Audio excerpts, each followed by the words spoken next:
Okay, and without further ado, I believe we have the ranking member of the House Armed Services Committee right here, okay? Mike Turner from Ohio. And I got to tell you, he's been in Congress since 2002. And if you know anything about him based on the fact that he's about strategic forces, he's synonymous with the U.S. Air Force, with Wright-Patterson Air Force Base, with strategic bombing, with the nuclear triad. He is truly a voice in Congress. And, sir, without further ado, the stage is yours. Thank you.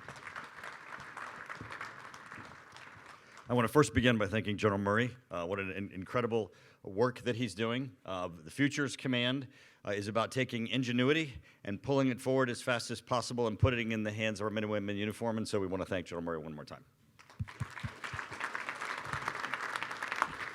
So I'm just going to address you for a few minutes briefly, and I'm going to take the conversation from what was a great deal of specificity about what's being accomplished and pull it up to the 10,000 foot level and have a conversation about policy. And on the policy side, I want to begin first by thanking each and every one of you, because every day you work to contribute to our national security, our debate, our discussion, and to ensure that we're able to move the policy issues forward.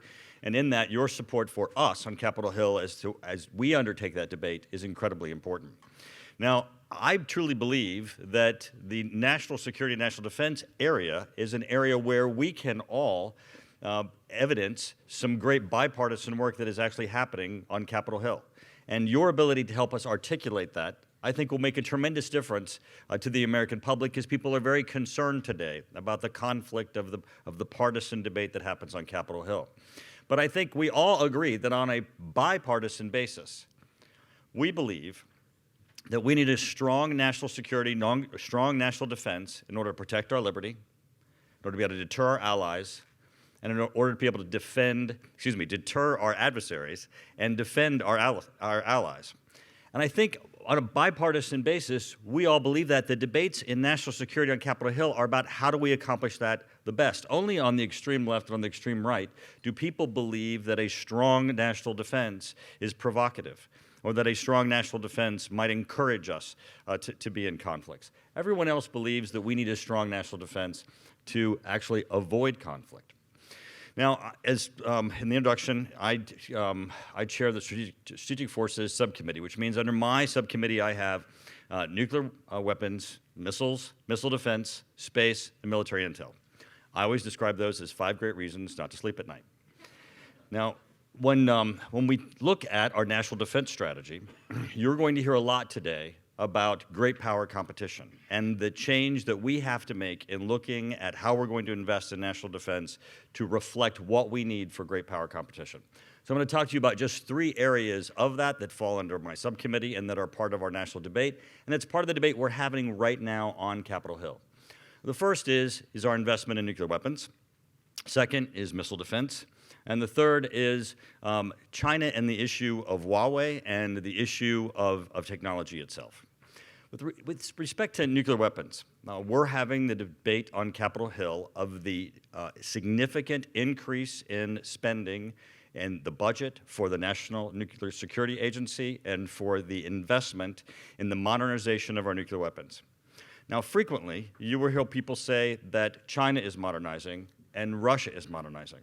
But really, what China and Russia are doing is not what we're doing. It's not modernizing. What they're doing is fielding new nuclear weapons, field new nuclear systems that are incredibly destabilizing, while we're trying to modernize what really is a 1980s nuclear enterprise. So here we are with our adversaries in great power competition, jettisoning forward, looking to a 2030 capability, where we're looking backwards and saying, how do we modernize our 1980s system? But even in having that debate of having to modernize a 1980s system and not stretch forward and match the great power competition of what our adversaries are doing in their nuclear enterprise, we're having an increasing bill for reinvesting in our infrastructure and for reinvesting in our delivery capabilities and our nuclear weapons capabilities. Now, this debate on Capitol Hill is going to be ferocious because people, whenever we have a significant increase, are very concerned about whether or not we're being efficient and effective, but also whether or not the purpose is necessary. And I want to leave you with how necessary the purpose is. You know, when we undertook the F-35, the Air Force was given a certain amount of money in order to be able to develop, research, and begin to the process of formulating the F-35. If we said to them, we're going to give you an incremental increase, now go accomplish the F-35, they'd never be able to do it.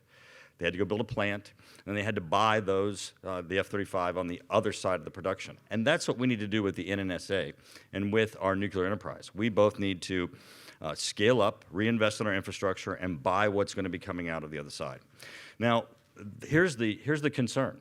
As our adversaries are investing in not modernization, but new nuclear weapons and new capabilities by 2030, we have to ask ourselves, if we fail to invest, will a 1980s non-modernized, non-maintained United States deter our allies from undertaking adventuresomeness, conflict with our allies, or even the concern of first strike? If you look at what Russia is doing with Skyfall, their nuclear-powered, nuclear-tipped weapon, the Poseidon, which is their underwater, nuclear-powered, nuclear-tipped unmanned system, all of these are completely new capabilities that are going to go into the calculus of how Russia views a conflict with the United States. And if we fail to reinvest in our systems, they're going to look at us as not a great power competition, but as a past power in competition.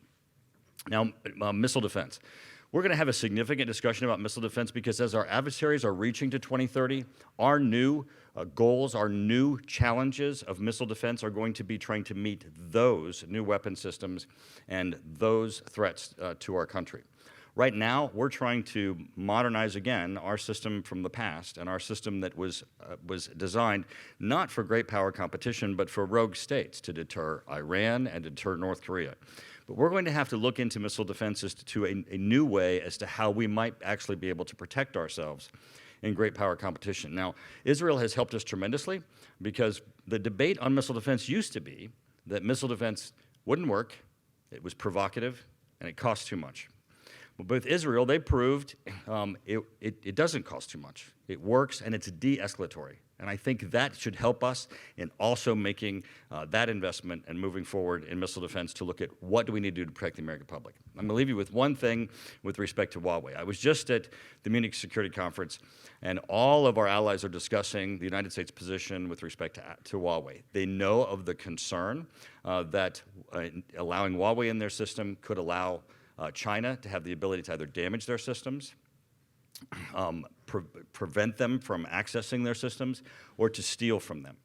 But many of them don't understand the extent to which China's efforts for a surveillance society will be advanced by the issues of Huawei. And I want to give you just one example.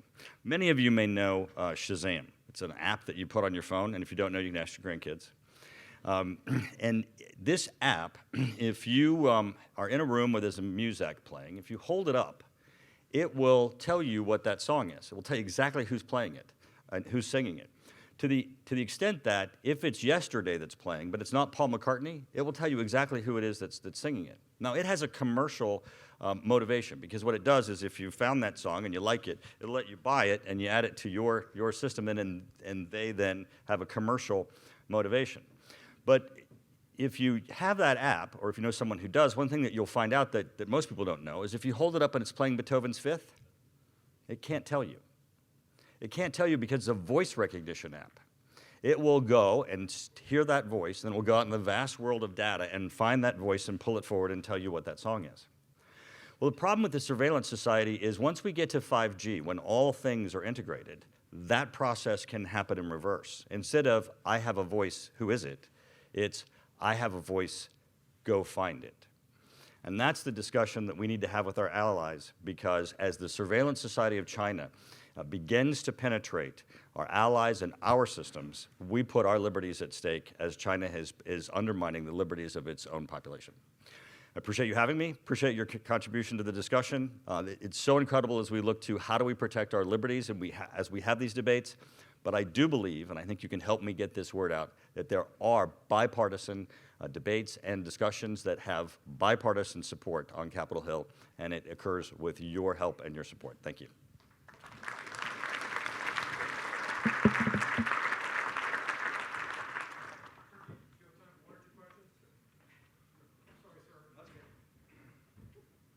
Thanks, Jim. Jim, that's Running with the microphone. I'm sorry, ma'am. okay. Hi, sir. Joanne Sears from Velocity Government Relations. I can hear. Yes, sir. Can you hear me, sir? Yes. I have a question about NASIC, Yes. which is a crown jewel in the intelligence community. There's talk now within the Space Force to create their own intelligence apparatus.